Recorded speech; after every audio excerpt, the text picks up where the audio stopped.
Hey everyone, this was a requested video. What do I use when I'm doing lights? What kind of products do I use? What kind of tools do I use? We'll start off with the products that I use. I use the basic 3M sandpaper. Could be any kind of paper, or any brand at least.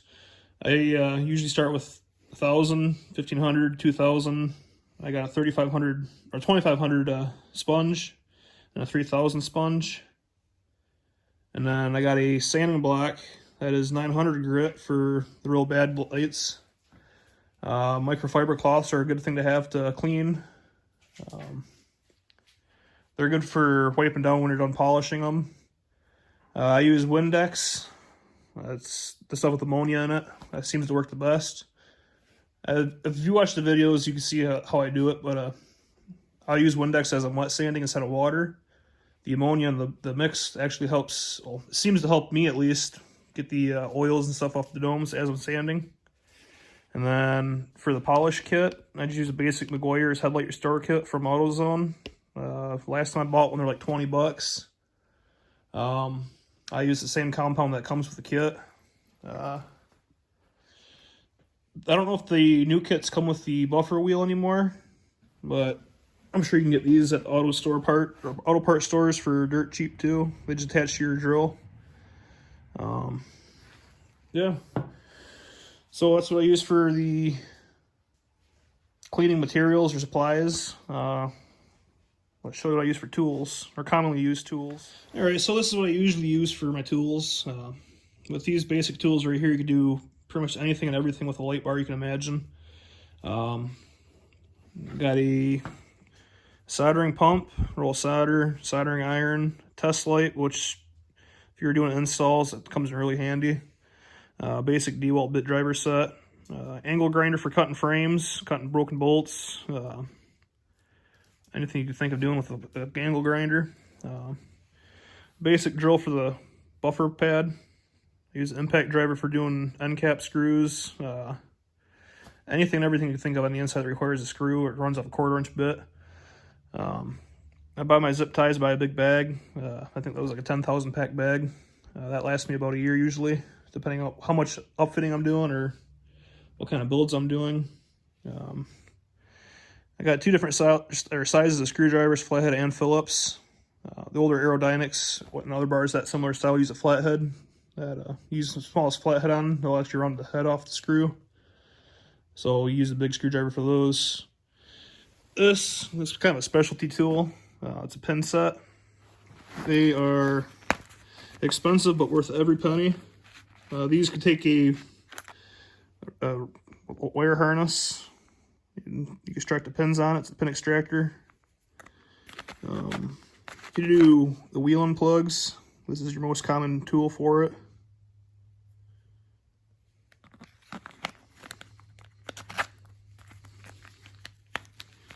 Yeah, there's a part number if you're interested in looking at a set. They are extremely handy. You don't use them every day, but when you need them, they're nice to have. A little stubby 3/8 ratchet for doing the feet of the light bars. Another specialty tool. Any kind of ratchet will work, actually. But we have a Snap-on truck that comes to work, so that's what I have. Got a pair of crimpers for the smaller butt connectors, terminals. These things are awesome. Got a pair of flush cuts. These are awesome for doing zip tie cutting or any kind of wire cutting, actually. These are like $40-some a pair, I believe. Harbor Freight sells something similar to them for the Icon set. They're either Icon or Doyle. I haven't done a side-by-side comparison on them, but these are the nicest, cleanest cutting dikes I've ever used, so I like those. I got another set of crimps for the bigger terminals. These are nice for the leverage when you got to crimp them down nice and tight for thick ground or powers and thick ground cables. Now these things are the bee's knees. This is actually an old set of Blue Point strippers. You put your wire in through this side, and you expose about a 1/4 inch on this side. You find what gauge wire you're using, squeeze it, strips it, releases. Those are nice. Pair of Knipex adjustable channel locks. You could use these on anything and everything you want to use them on. A little pick for moving the snap rings around in the old MX bars. If I don't have the pin set home from work, I'll grab a pick like this to do pins, and they work pretty nice. And some real precision needle nose pliers.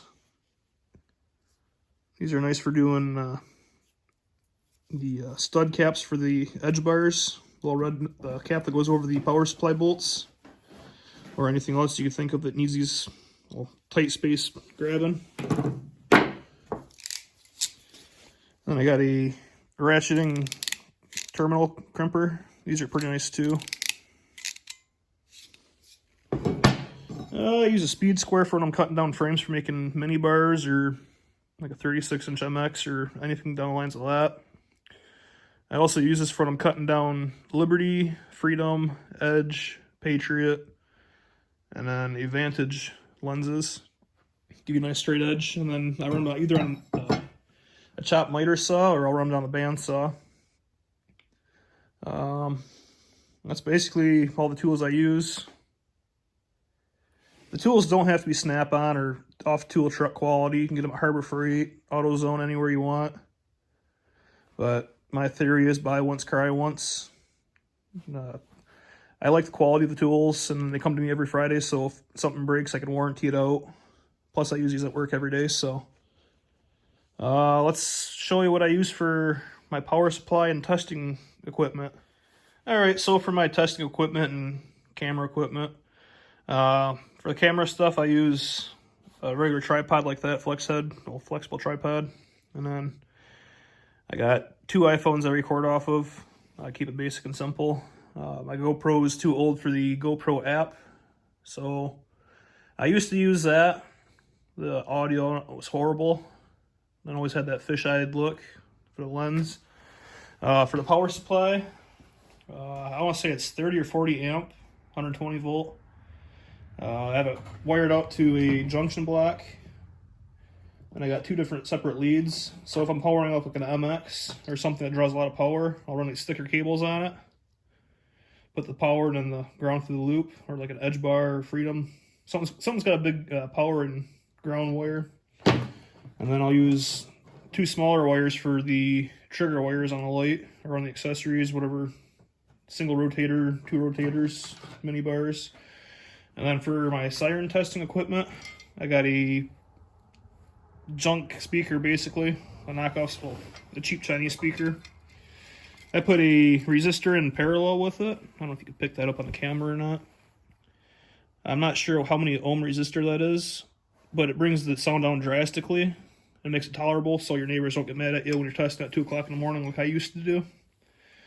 This will tone it down to, say, like phone speaker loudness. For that resistor, it's gold, red, blue, and then brown. I'm not sure how many ohms that is, but it works great. The camera that you're watching off of right now is an iPhone 11, I believe. I'm not sure. It's an iPhone. Then I have a clamp-on, flexible noodle-looking, tripod-looking deal, or single unipod, whatever you want to call it. And then I usually just clamp that to like a jack handle or a ladder. Lighting, just basic lighting in my garage. Yeah,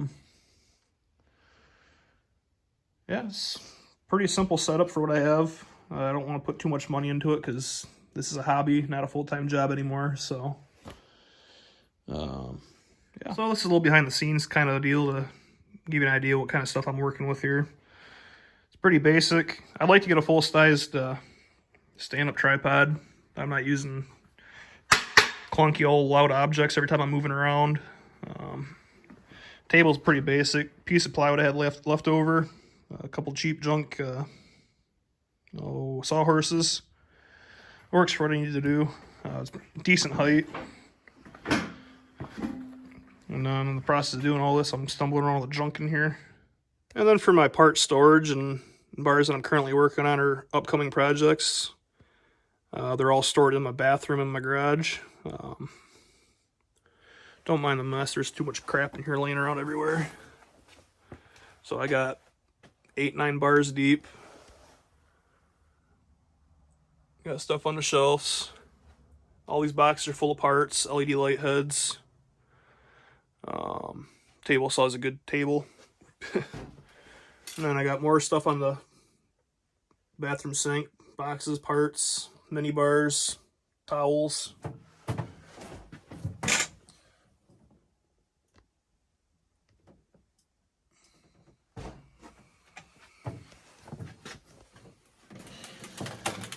Got more parts and totes. Every box is categorized. Code 3 filters have their own box. Edge filters have their own box. Light heads, wire harnesses. I even have screws sorted out for MXs, or basically any Code 3 or wheel and bar. And then I got more stuff stashed away.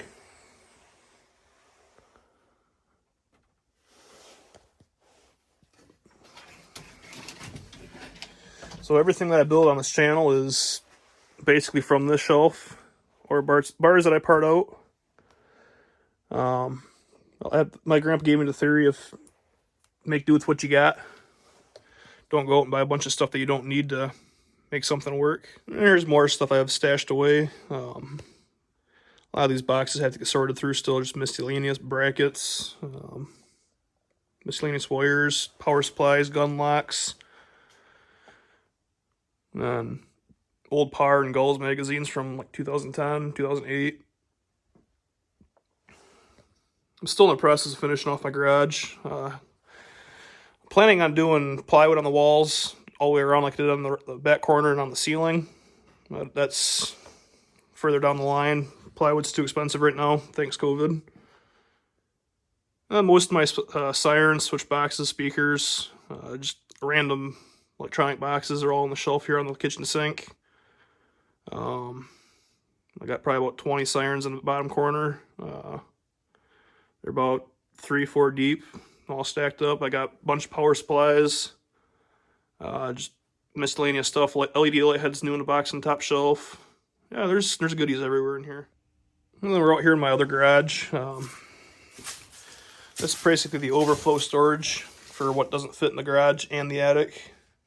These are project bars that are coming to the channel here eventually. It might be from today till next winter, hopefully. Got a bunch of Street Hawk parts, bars, MX guts, just random stuff, just overflow. Alright, so here's a little bit of a demonstration on my test speaker and the power supply box. I got a Federal Signal Omega 90 hooked up to it. Hook up your power, your ground to the power supply, and then hook up your power and negative to your speaker to your siren amp. And we'll throw some juice on it and do a little test and see how loud it is.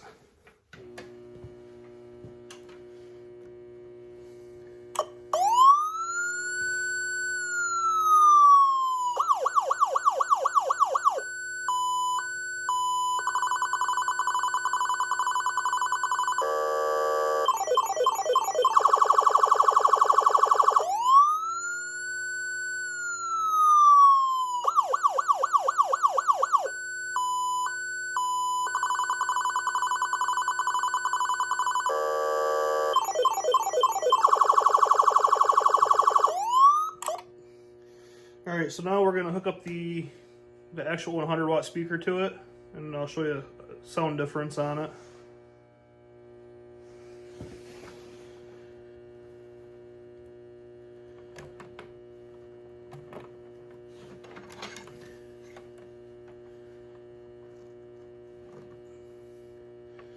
Normally I use gator clips, but the previous set I had on here were actually ran over and crushed.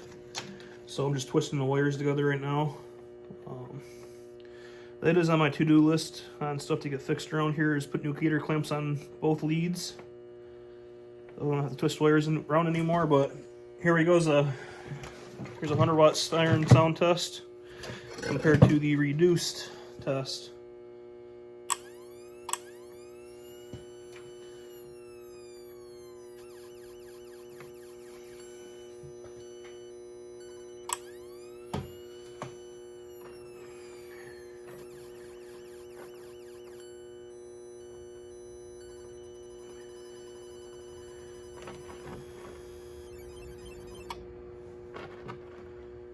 Too many wires on this table.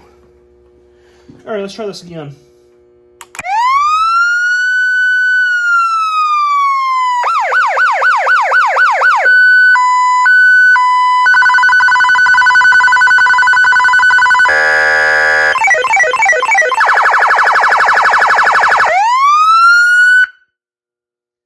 So if you couldn't tell, that's a huge difference. Putting that little resistor in there makes a night and day difference. So I can test it at 2 o'clock in the morning, all hours of the night when I'm getting home late.